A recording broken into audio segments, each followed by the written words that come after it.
페이지 보니까 고용관계 종료인데 먼저 고용인이 뭔지를 보고 설명을 드리겠습니다. 고용인, 사람 인자가 붙으면 직원이고요. 놈자자가 붙으면 사장입니다. 그래서 고용자는 사장이고 고용인, 옛날에는 사용인이라고 불렀습니다. 사용인, 직원입니다. 고용자는, 고용자라는 말은 잘 안 씁니다. 그냥 개업공인중개사라고 합니다. 사장이 개업공인중개사잖아요. 그래서 개업공인중개사가 고용한 사람이 고용인입니다. 직원입니다. 현업에서는 주로 뭐라고 합니까? 실장이라고 하죠. 실장. 여자분은, 남자분은 부장. 저는 상무부터 취직해봤어요. 전무하고 싶으면 전무도 하라 하더라고요. 원하는 대로 하면 돼요. 명칭야를 불문하고 자격증 따가지고 취직하면 소속공인중개사, 줄여서 소공. 자격증 없이 취직하면 중개보조원입니다. 이 두 사람을 고용인이라고 합니다. 이 고용인이 하는 일, 일단 우리 교재 순서대로 보겠습니다. 먼저 고용관계 종료신고인데, 고용신고는 업무 개시 전에 고용신고해야 됩니다. 옛날에는 전부 다 사후 10일 이내에 고용신고를 했는데, 그러다 보니까 일주일 만에 적발이 됐어요. 그래도 왜 고용신고 안 하고 근무하냐 하니까 뭐라고 말하면 돼요? 출근한 지 일주일밖에 안 됐는데요 하니까 처벌을 할 수가 없었겠죠. 그래서 이제는 업무 개시 전에 미리 고용신고를 해야 되고요. 업무 개시 전에 고용관계 종료신고는 사후 10일 이내에 하면 됩니다. 그래서 우리 프린트에 10일, 7일 이런 것들을 정리해 놨습니다. 그 인터넷 듣는 분들은 11월 달부터 기초 강의 들어야 되냐, 1월 달부터 강의 들어야 되냐, 3월 달부터 들어야 되냐 이런 질문 하시는 분도 있던데, 공인중개사법은 초급, 중급 이거 없어요 사실. 왜냐면 7일이 11월 달에 7일이 8일로 바뀌는 것도 아니고, 고급이나 중급이나 강의 내용이 똑같다고요. 심화나 어차피 10일인데 심화한다고 11일로 바뀌는 게 아니잖아요. 숫자 11은 기초나 중급이나 고급이나 상관없다고요. 그래서 그냥 최고 마지막 강의 계속 들으면 돼요. 공인중개사법은. 왜냐하면 개정된 게 있기 때문에 옛날 거 들으면 지금 상가, 건물, 임대차 보호법 이런 게 안 맞잖아요. 6억 1천으로 바뀌었으니까.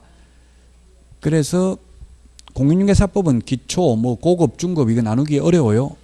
리갈 마인드를 요하는 법이 아니라 그냥 단순히 암기하는 법이기 때문에, 제가 단순히 암기하라고 하면 어떤 분들은 또 이해하라고 하는데 좀 싫어하는 분도 계시는데, 사실 숫자 이런 거는 기본적으로 암기해야지 이걸 이해한다고 어떻게 7일로 이해하냐고. 6일도 아니고 왜 8일이 하니까 이해시킬 수 있어요 여러분은. 예, 그래서 숫자는 기본적으로 암기해야 돼요. 10일. 그래서 사후 10일 이내에 고용신고 하시면 됩니다. 자, 56페이지 거기에 양가로 1번에 동그라미 1번 보면은,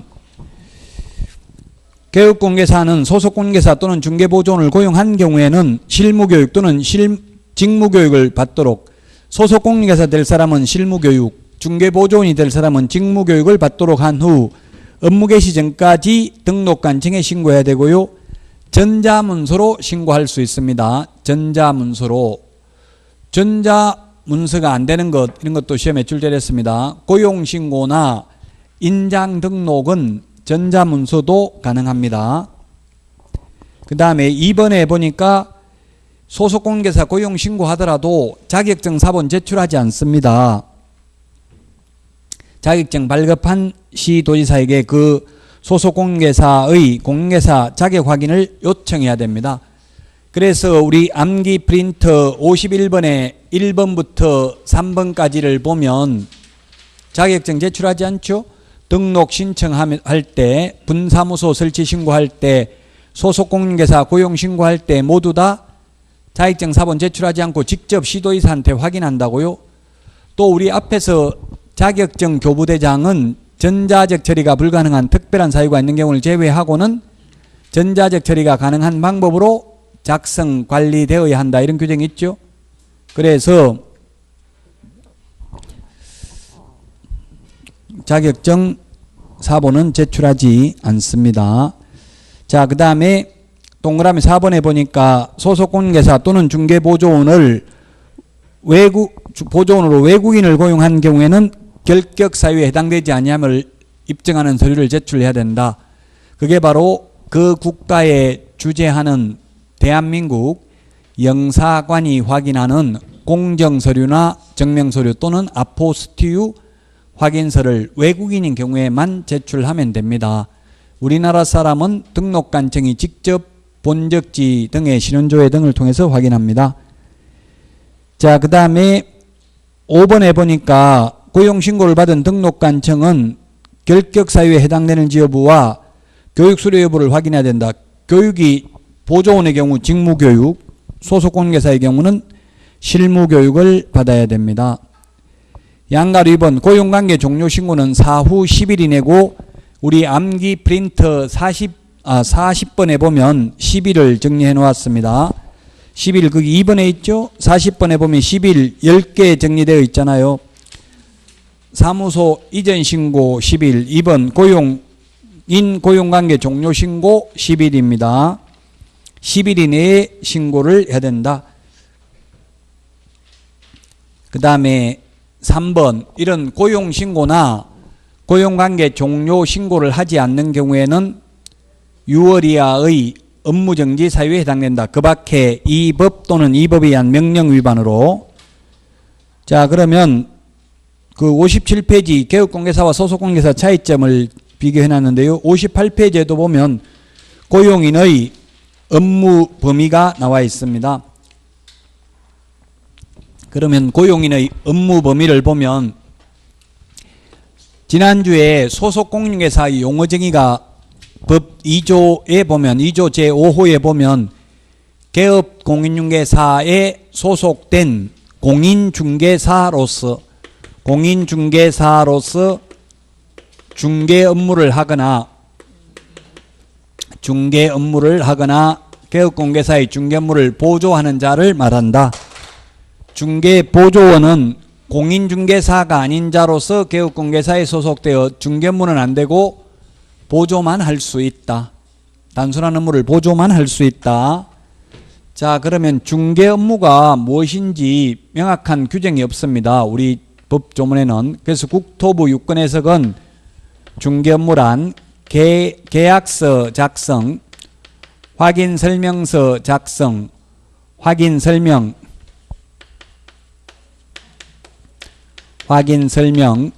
그 다음에 확인설명서 작성 이런 것들이 중개 업무에 해당됩니다. 여기까지가 법조문이고요. 그러면 이러한 중개 업무를 했으면은 서명 및 날인을 해야 됩니다. 소속공개사는 서명 및 날인해야 되고요. 계약서를 작성했으면 서명 및 날인도 해야 된다. 중개보조원은 서명 및 날인을 할 의무는 없습니다. 그래서 중개보조원은 서명 및 날인하라는 말도 없고 하면 안 된다는 말도 없어요.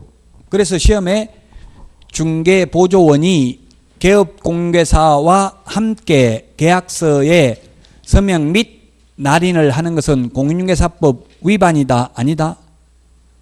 위반은 아니라고 출제됐어요. 법에 하여야 한다는 말도 없고 하면 안 된다는 말도 없다고요. 그러면 법 해석상 합목적성 이 법 제정 목적에 합당하도록 해석을 해야 되고 이 법은 국민경제 이바지라고 되어 있고요. 국민경제 이바지, 공공복리, 국민재산권 보호가 일맥상통한 뜻입니다. 물론 시험에 국민경제 이바지 대신에 국민재산권 보호, 공공복리 하면 X가 될 수도 있겠죠. 시험 지문상은. 그러나 사실상 의역을 하면 거의 비슷한 말이라고요. 그래서 국민들을 보호하기 위해서 있다 이 말이에요. 이 법이. 그러면 국민들 입장에서 보면 보조원이 굳이 도장을 안 찍어도 되는데 한 명이 더 안 찍어도 될 사람이 찍었다고 해서 국민들에게 피해보는 건 없죠. 도장을 찍었다는 것은 본인 스스로 그 행위를 했다는 걸 입증하는 거잖아요. 그럼 나중에 최소한 민법 750조 또는 751조 불법 행위로 인한 손해배상 청구는 가능할 수 있겠죠. 공인중개사법상 책임을 굳이 못 묻는다 하더라도. 그래서 보조원이 도장 찍어도 위반은 아니다 이렇게 출제됐습니다. 그 다음에 서명 및 날인을 해야 되고요. 그러면 서명 및 날인하려면 아무 도장이나 찍으면 되는 게 아니라 인장 등록을 해야 됩니다. 이 도장을 앞으로 계약서에 찍겠습니다 하고 인장 등록을 해야 된다. 보조원은 안 해도 됩니다. 우리 암기 프린터 31번 별표 2에 보면 개공 플러스 소공에만 해당되는 게 뭐가 있었어요? 또 보면 거기에 신의성실, 공정중개, 품위유지,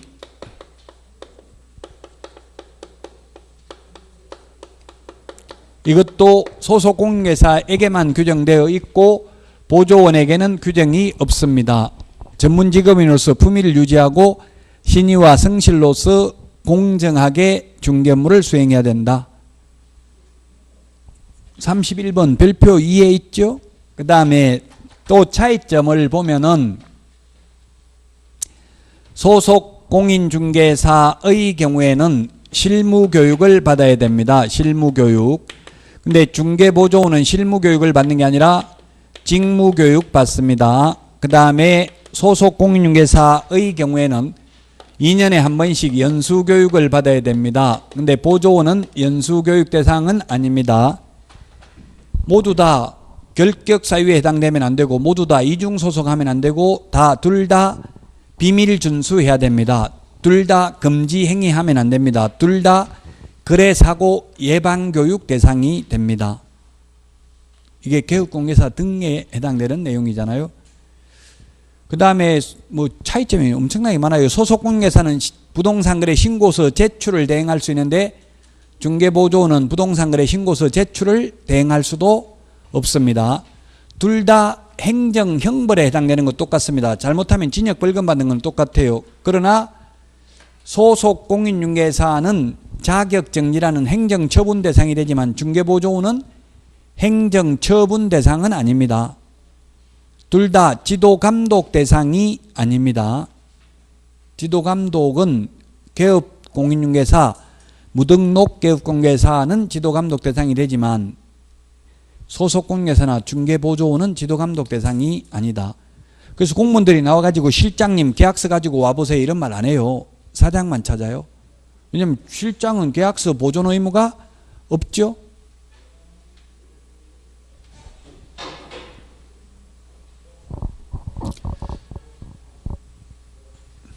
자, 그래서 소속공인중개사와 개업공인중개사의 차이, 소속공인중개사와 중개보조원의 차이점에 대해서 살펴봤고요.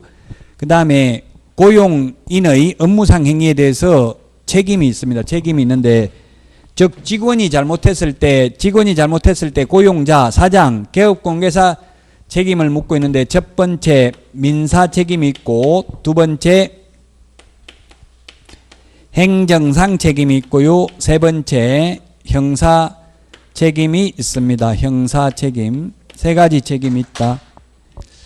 민사 책임, 행정상 책임은 무과실 책임이고요. 형사 책임은 과실 책임입니다. 무과실, 과실 책임 중에서 뭐가 더 무거운 책임입니까? 무과실이 더 무겁죠. 과실이 없어도 책임져야 된다 이 뜻입니다. 자, 그러면 민사 책임인데 민사 책임은 당연히 직원이 잘못했을 때는 예를 들면 1억 원의 재산상 손해를 입었다고 하면은 의뢰인은 이 실장 직원한테 1억을 청구할 수도 있고 개업공개사 사장한테 청구할 수도 있습니다. 그렇다고 해서 만약에 손해가 1억이 발생했는데 각각 1억씩 받아가지고 2억을 배상받을 수 있는 건 아니죠. 손해가 총 1억밖에 발생 안 했다고 그러면 1억밖에 못 받잖아요. 그럼 만약에 사장한테 받았다면 이제 직원한테는 못 받아요. 한 사람한테 먼저 받았다면 나머지는 못 받는 거죠. 이게 민사 책임인데 그러면 현실적으로는 사장이 배상을 해주게 돼요. 왜냐하면 협회 주로 이게 소송하는 걸 제가 보니까 변호사들이 개업공인중개사와 협회 공제조합을 공동피고로 해서 소송을 제기하더라고요. 실장을 상대로 소송 제기하는 게 없어요. 왜냐하면 계약서에 실장이 그 간이했다는 근거가 안 나와 있으니까 계약서 도장도 안 찍잖아요. 현실적으로 거의. 그러니까 사장, 즉 개업공개사와 협회 공제조합을 공동피고를 합니다. 그래서 이제 확정 판결을 받으면 협회 공제금으로 받게 돼요. 그러면 협회 공제에서 개업공개사에게 구상권을 행사해요. 그러면 개업공개사는 다시 고용인에게 구상권을 행사할 수 있다고 너가 갚아야 될 돈을 내가 대신 갚았으니 내가 갚은 돈을 다시 돌려달라고 요구하는 것을 구상권이라고 하죠. 구상권을 행사할 수 있다. 이 두 사람 간의 관계를 부진정 연대 채무 관계에 있다고 합니다. 진정으로 구상권이나 부진정 연대 채무 이게 다 민법 용어입니다. 그래서 인터넷에 검색해 보면 나와 있습니다. 진정으로 쉽게 그냥 말하면 진정으로 연대보정 서지 않았지만 사실상 연대보정 선 것과 비슷한 채무를 부담하고 있다고 보시면 됩니다.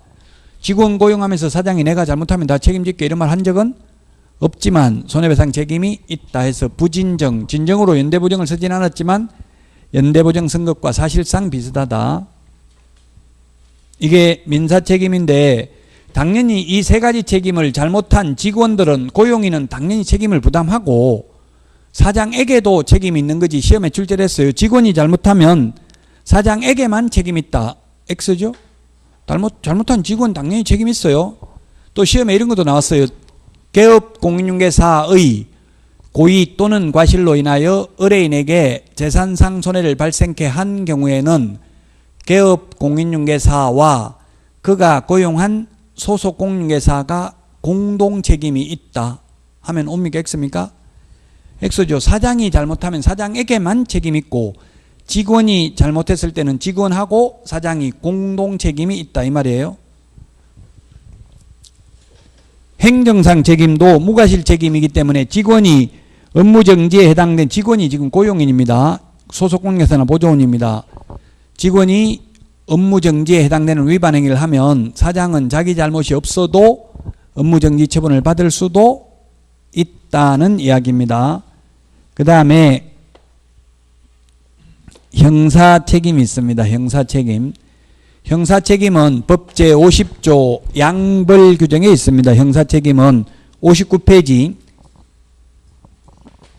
양가로 2번에 동그라미 1번 소속 공인중개사, 중개보조원, 법인의 임원 또는 사원이 법 제48조 3년 이하의 전역이나 3천만 원 이하의 벌금, 49조 1년 이하의 전역이나 1천만 원 이하의 벌금 두 개를 합해서 행정형벌, 이 행정형벌에 해당하는 위반 행위를 한 때에는 그 행위자를 벌하는 외에 그 개업공개사에 대해서도 해당 조에 규정된 벌금형을 과한다. 벌금형, 징역형이 아니라 벌금형을 과한다. 즉 직원 잘못으로 사장이 절대로 징역을 가는 일은 없습니다. 그리고 해당 조에 규정된 벌금형입니다. 직원이 1,000만 원 벌금을 선고받았다고 해서 사장도 똑같은 액수의 1,000만 원 벌금을 반드시 선고해야 되는 것은 아닙니다. 해당 조에 규정된 벌금형이니까 1,000만 원 이하라고 돼 있으면 직원이 잘못해서 1,000만 원 벌금 받으면 사장은 100만 원 벌금 선고받을 수도 있다는 뜻입니다. 해당 조에 규정된 벌금형입니다. 또 다만이라고 돼 있습니다. 동그라미 1번 마지막에 다만 이게 바로 과실책임입니다. 다만 개업 공인중개사가 그 위반 행위를 방지하기 위하여 상당한 주의와 감독을 게을리하지 아니한 경우에는 그러하지 아니하다. 즉 과실이 없으면 양벌 규정에 의해서 벌금을 받지 않는다 이 말이죠. 그래서 과실 책임입니다. 형사 책임은 과실 책임입니다.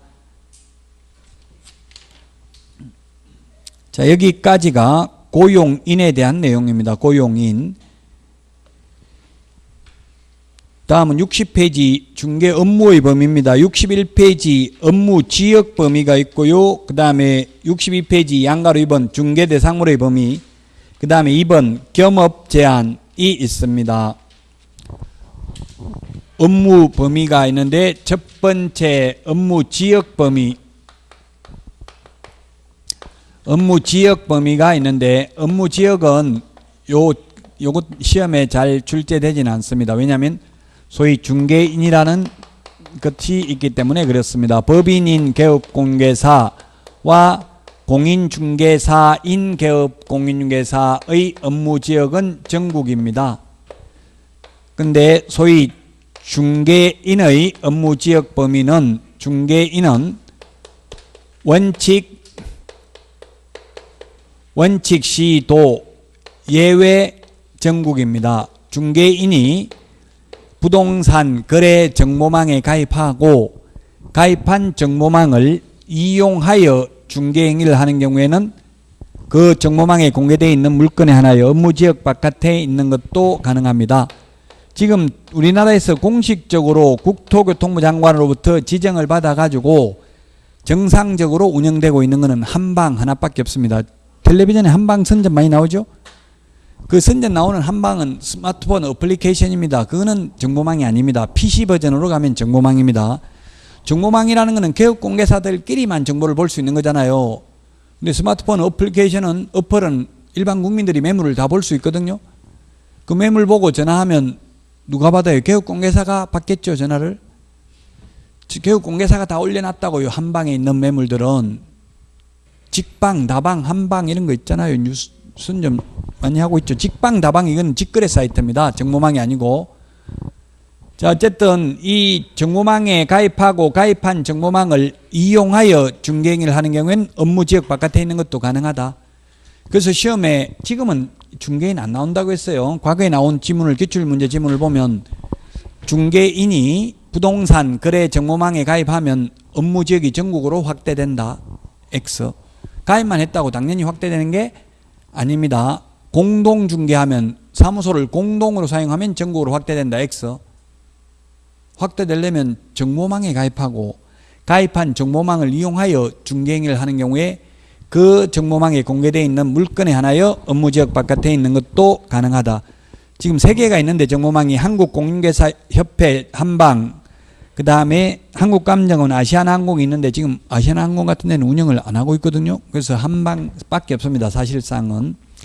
이를 위반했을 때, 업무지역 범위를 위반했을 때에는 6월 이하의 업무정지 사유에 해당이 된다. 그러나 이 법 7638호 부칙 제6조 2항의 규정에 의해서 등록을 한 것으로 보는 자, 소위 중개인 관련해서는 시험에 거의 안 나온다고 했어요. 이 정도만 그래서 하겠습니다. 이제 중요한 게 62번에 그 법인의 겸업제한인데, 겸업제한 하기 전에 중개대상물의 범위, 이것도 거의 시험에 나오진 않는데 중개대상물 범위, 중개대상물의 범위입니다.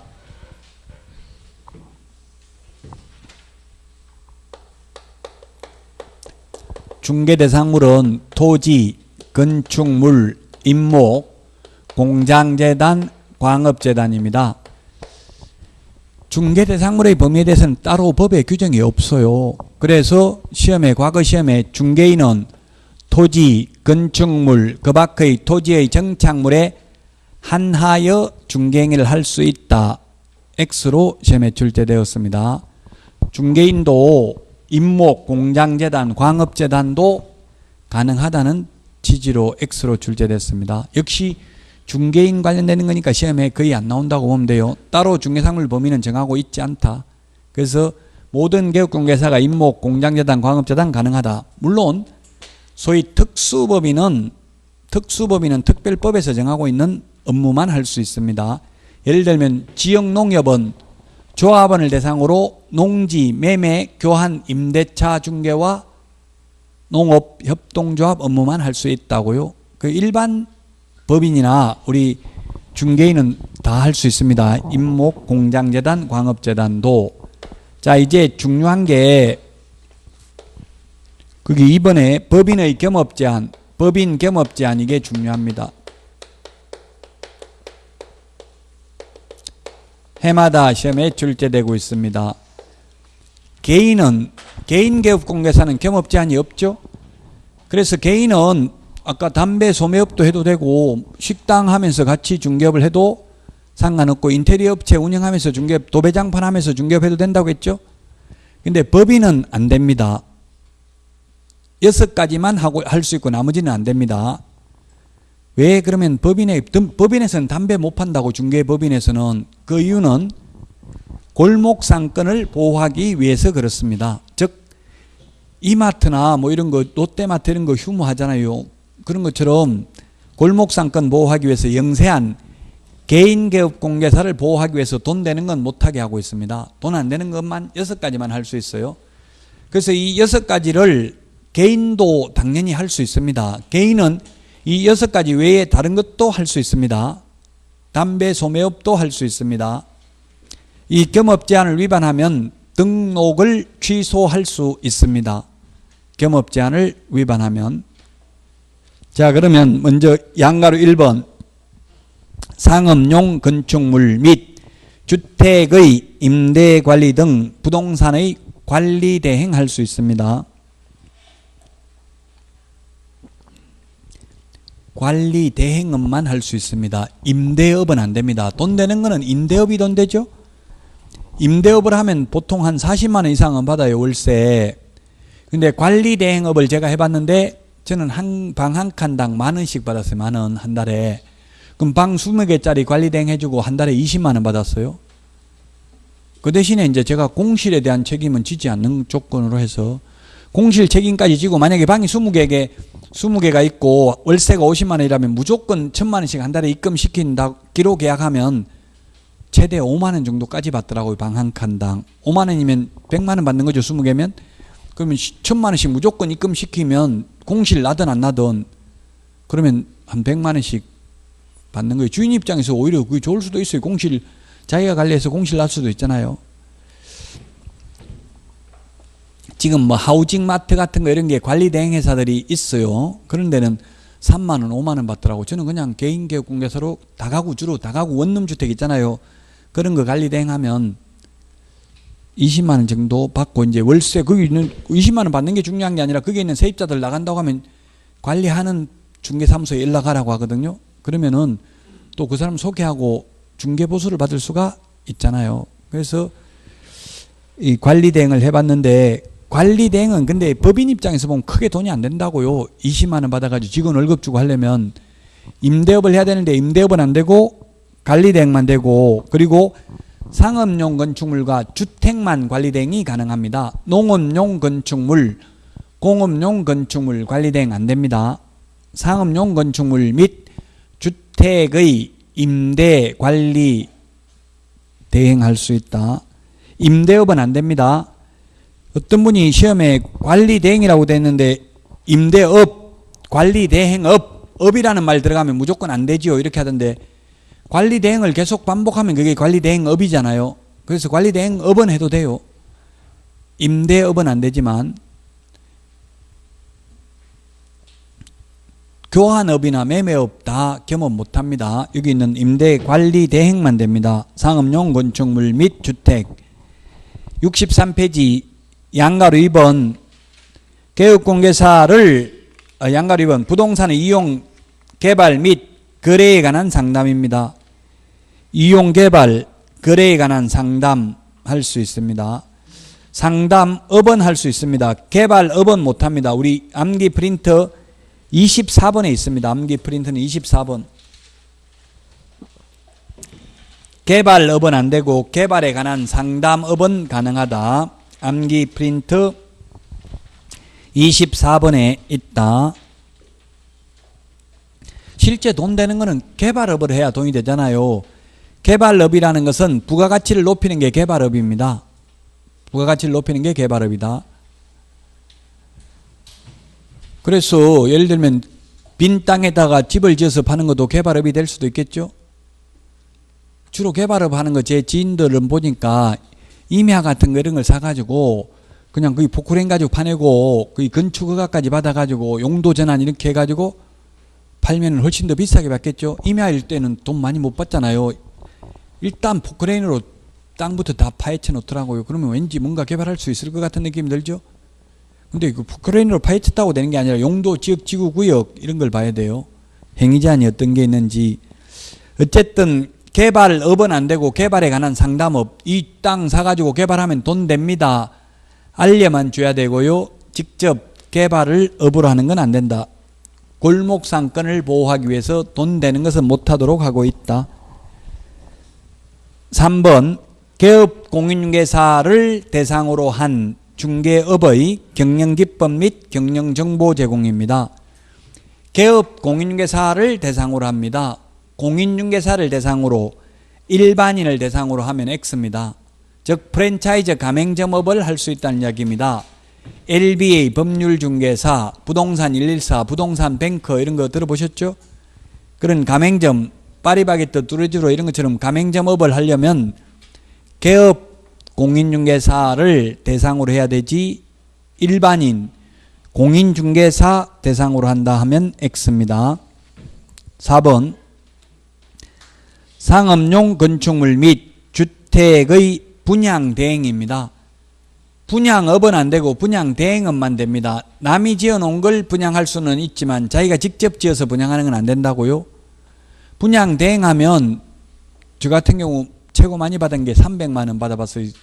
보통 MGM이라고 해서 100에서 한 300만 원 줘요. 멤버스, 겐 멤버스 해가지고 이 분양대행 수수료를. 그래서 이거보다는 분양업을 직접 하면은 50% 남아요. 직접 자기가 지어서 분양하면 분양만 다 되면. 근데 분양대행업은 돈 안 되죠.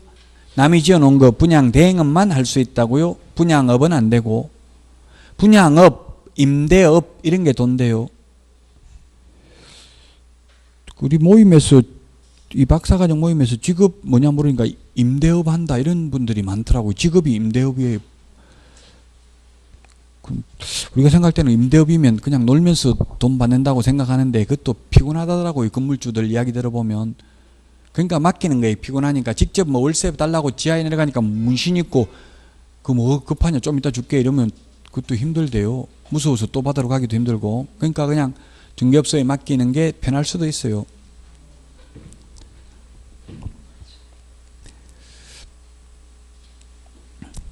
이 세상에 편한 게 아무것도 없어요. 공부하기도 힘들고 다 힘들어요. 편하면 죽어야 돼. 그냥 가장 편한 거는 그냥 숨만 쉬고 있는 게 가장 편하죠. 이꼴 저꼴 안 보고 그냥. 근데 그러면 죽는 길밖에 없으니까 고통을 받아야 돼. 고통 속에서 영혼이 정화되어야만 합격할 수 있습니다. 그 고통을 즐기라고요. 괴롭워하지 마시고 스트레스 받지 마시고. 이 공인중개사법 들어보고 뭐 멘붕 왔다 이렇게 글 올린 사람도 있던데 인터넷에. 이건 가장 쉬워요. 다른 과목에 비해서 민법에 비해서. 그 말은 민법만큼 공부했을 때 최고 쉽다는 이야기죠. 전혀 안 하고 그냥 이거 뭐 가만히 있어도 이게 된다 이거는 아니에요. 민법만큼 공부하면 85점은 나온다 이 말이에요. 80점 이상 나온다고. 민법 보는 것만큼 보면. 근데 전혀 안 하고 수업도 전혀 안 듣고 그냥 점수는 안 나와요. 이건 대충 알면 대충 답만 다 피해 갑니다.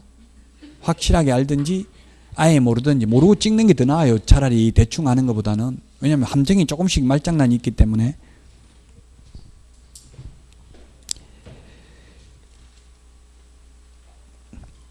자, 그래서 3번 개업 공인중개사를 대상으로 한다는 것 주의하시고요. 4번은 분양 대행업만 되고 분양업은 안 된다. 역시 분양업도 상업용 건축물이나 주택만 가능하지 택지 분양 대행할 수 있다 하면 X입니다.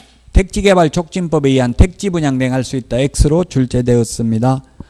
5번 그 밖에 중개업에 부수되는 업무로서 대통령령이 정하는 도배이사업체의 알선, 용역의 알선업, 용역 알선업은 되고 용역업은 안 됩니다. 즉 도배이사업체를 소개할 수는 있지만 직접 도배이사업체를 운영하는 건 안 됩니다. 법인은. 그러나 개인은 도배이사업체 운영하면서 중개업을 해도 됩니다. 개인은 가능하지만 법인은 도배이사업체를 운영은 안 되고 소개만 가능하다. 소개하면 얼마 주냐 하면 이사업체 소개하면 3만 원에서 5만 원 줘요. 도배업체는 소개하면 한 10% 정도 커미션 줘요. 2천만 원, 완전히 2천만 원짜리 리모델링 거의 새 집처럼 하면 한 2천만 원, 3천만 원 들어가죠. 그럼 300만 원 이렇게 줘요. 커미션을 받아도 됩니다. 그거. 근데 직접 운영해야 돈이 되지. 거의 인건비라더라고요. 도배업체 50% 남는다더라고요. 이삿짐 센터. 이삿짐 센터는 전 돈 안 될 줄 알았어요. 근데 그것도 50% 남는다더라고요. 거의 인건비잖아요. 그거는. 인건비 빼고 나면 다 남는다더라고요. 지금 제 수업 듣는 분 중에서 이삿짐 센터 사장님 계세요. 그 이삿짐 하니까 이게 중개하는 게 눈에 보이잖아요. 계속 다니다 보니까 이게 돈 되는 것 같으니까 제 자격증 따신다더라고요. 그래서 그럼 같이 겸업을 하면 훨씬 더 시너지 효과가 있겠죠. 도배이사업체 소개만 가능하고 법인은 직접 운영하는 건 안 된다. 도배이사업체 운영하는 건 안 된다. 용역 알선업만 되고 용역업은 안 된다. 64페이지 경공매 부동산에 대한 매수 신청 또는 입찰 신청 대행입니다. 개업공개사는 민사집행법에 의한 경매, 국세징수법, 그 밖의 법령에 의한 공매대상 부동산에 대한 권리분석 및 취득알선과 매수신청 또는 입찰신청 대리를 할 수 있다.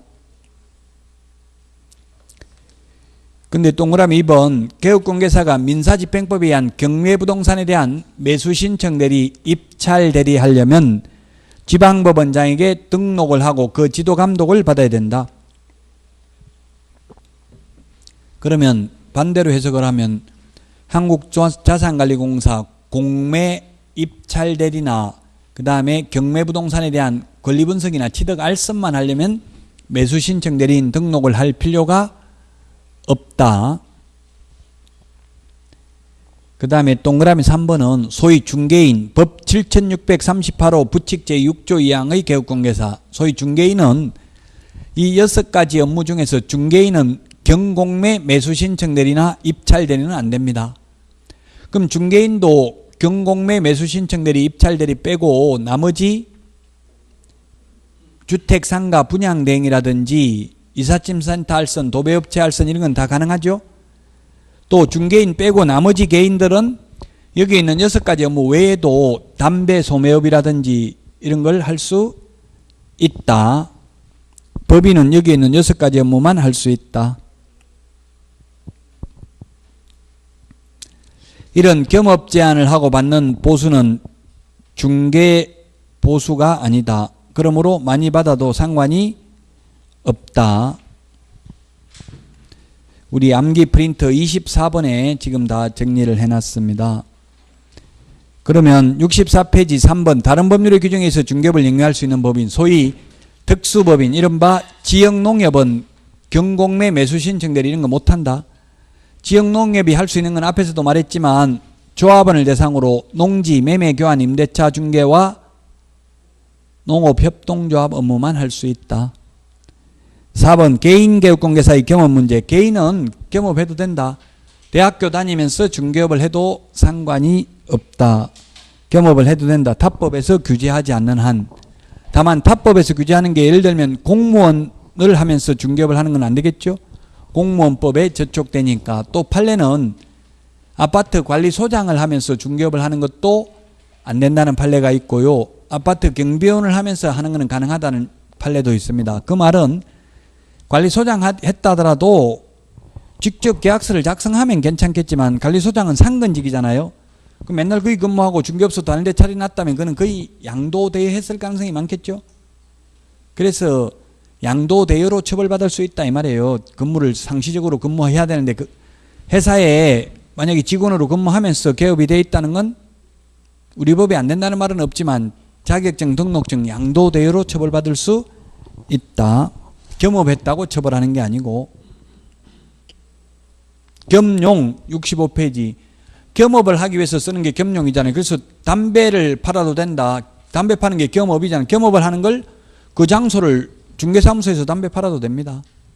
겸업, 겸용이 거의 같은 말이에요. 같이 쓰는 게 겸용이고 같이 업무를 하는 게 겸업이잖아요. 겸업하기 위해서 같이 쓰는 거는 겸용인데 가능합니다. 겸업, 겸용은 가능하다. 다만 법인은 법 14조에서 규정된 업무 외의 업무는 겸업할 수 없다. 자, 다음은 중개사무소입니다. 사무소 68페이지 중개사무소는 1등록 1사무소입니다. 하나밖에 못 둡니다. 하나밖에 둘 수가 없다. 그 다음에 동그라미 2번 이동이 용이한 임시중개시설물 뜻다방 설치하면 안 된다. 그 다음에 3번, 4번, 5번 이거는 시험에 잘 안 나옵니다. 요즘은 구분의 실익이 없어졌기 때문에. 6번에 보면은 이중사무소나 이동용이한 임시중개시설물 모두 둘 다 모두 1년 이하의 전역이나 1,000만 원 이하의 벌금에 처하며 또한 등록을 취소할 수 있습니다. 69페이지 법인의 분사무소입니다.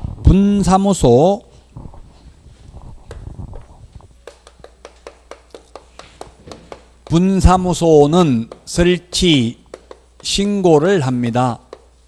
설치 신고를 어디다가 합니까? 주된 사무소,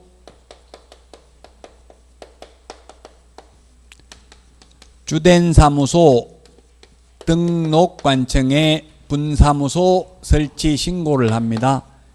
신고를 하면 7일 이내에 신고 필정을 교부해야 되고요. 신고 필정을 교부받고 나면은 업무를 개시할 수 있습니다. 신고 필정을 교부해 준 주된 사무소 등록관청은 지체 없이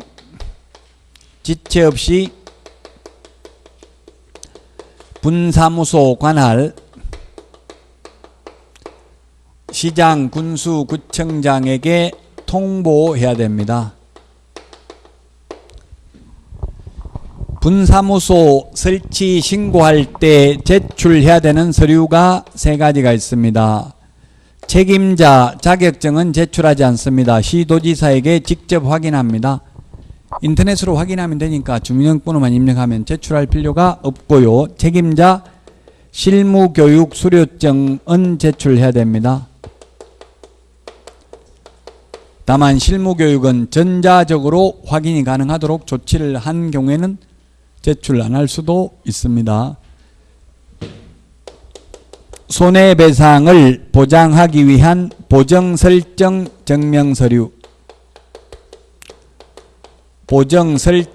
증명서류, 제출해야 됩니다. 손해배상을 보장하기 위한 보정설정 증명서류 제출해야 된다.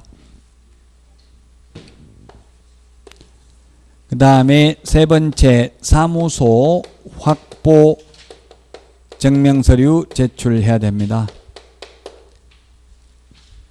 자, 이게 분사무소 관련된 건데, 그러면 교재 69페이지 동그라미 1번에 보면 법인인 개업공개사만 분사무소를 둘 수 있습니다. 법인만 분사무소 둘 수 있고요. 개인 개업공개사는 분사무소가 안 됩니다. 분사무소가 일반 회사는 지사, 지점, 본사, 본점 이런 말을 하고요. 우리 공인중개사법에서는 주된 사무소, 분사무소 이렇게 부르고 있습니다. 법인만 분사무소 둘 수 있고요. 동그라미 2번 분사무소는 주된 사무소의 소재지가 속한 시군구를 제외한 시군구별로 설치하되 시군구별로 일개소를 초과할 수 없다. 이때 시는 구가 설치되지 아니한 구가 설치되지 아니한 시를 말합니다. 그러면 만약에 수원에는 구가 4개가 있습니다. 수원에 구가 4개가 있으면 수원시 권선구에 본사가 있으면 나머지 구가 3개가 있으면 각각 1개씩 해서 3개까지 수원시에 둘 수 있습니다. 시군구별로 하나밖에 안 되는데 주된 사무소가 속한 시군구는 제외한다고요? 시험에 모든 시군구에 분사무소를 둘 수 있다. X입니다. 주된 사무소가 속한 시군구에는 둘 수 없습니다. 시군구별로 1개소를 초과할 수 없습니다. 1개소를 초과할 수 없다 하고 2개 이상 둘 수 없다는 말 같은 말이죠. 하나밖에 안 된다는 이야기죠. 지금 파리바게뜨 이런 거는 2300개가 넘는데 우리 분사무소는 시군구별로 하나밖에 안 되니까 우리나라 전국의 시군구가 한 250여 개 정도 돼요. 그러면 시군구에 먼저 선점을 해버리면 다른 사람 못 들어가겠죠. 그래서 유명한 법인이 들어가지고 분사무소 모집하면 여러분들이 빨리 가야 되겠죠. 지금은 우리나라에는 분사무소가 있는 법인을 저는 한 번도 과거에 못 봤고요. 지금 현재 트러스트 부동산 중개 주식회사인지 뭔지 모르겠는데 그게 3호점까지 냈다고 나와 있어요. 서울, 부산에 이어서 수원까지 분사무소를 개설했다 이렇게 뉴스에 나오더라고요. 노이즈 마케팅을 많이 하고 있죠. 그런 분사무소가 있는 법인도 이제 앞으로 생기게 될 겁니다. 동그라미 3번 분사무소 책임자는 공인중개사로 두어야 합니다. 공인중개사를 책임자로 두어야 합니다. 그러나 우리 암기 프린터 3번의 메뉴에 있는 것처럼 특수법인은 책임자가 공인중개사일 필요 없고 등록 기준을 갖출 필요도 없습니다. 그 다음에 69페이지 양가로 2번에 거기에 보면은 자격증은 제출하지 않고 시도이사한테 직접 확인하고 그 다음에 등기사항 증명서도 제출하지 않습니다. 자격증 사본도 제출하지 않는다고요. 등기사항 증명서, 건축물 내장 다 제출하지 않습니다. 담당 공무원이 직접 확인해야 됩니다. 그래서 69페이지 맨 밑에 그 등록 신청 서류와 분사무소 설치 신고 서류 가장 큰 차이점은 보정 설정을 등록 신청은 미리 못하고 분사무소의 경우 미리 해야 된다. 그래서 우리 암기 프린터 56번의 보정 설정 시기 1번 등록 신청을 할 때는 등록 후 등록 전 교부 전 또는 업무 개시 전에 보정 설정을 하는데 분사무소 설치의 경우 미리 보정 설정을 해야 된다. 70페이지 신고 필정 교부 및 통보입니다. 신고 필정은 7일 이내에 교부한다고 되어 있잖아요. 7일 이내에 분사무소 책임자가 결격 사유에 해당되는 제보를 확인해야 되는데 걸리는 시간이 7일 이내입니다. 그 다음에 7일 이내 교부하고 지체 없이 분사무소 관할 시장군수구청장에게 통보해야 된다. 이런 말이 있죠. 신고 필정 재교부 받으려면은 당해 지자체 조례가 정하는 수수료를 내야만 합니다. 7일 숫자 7 암기 프린터 39번에 동그라미 11번에 있습니다. 11번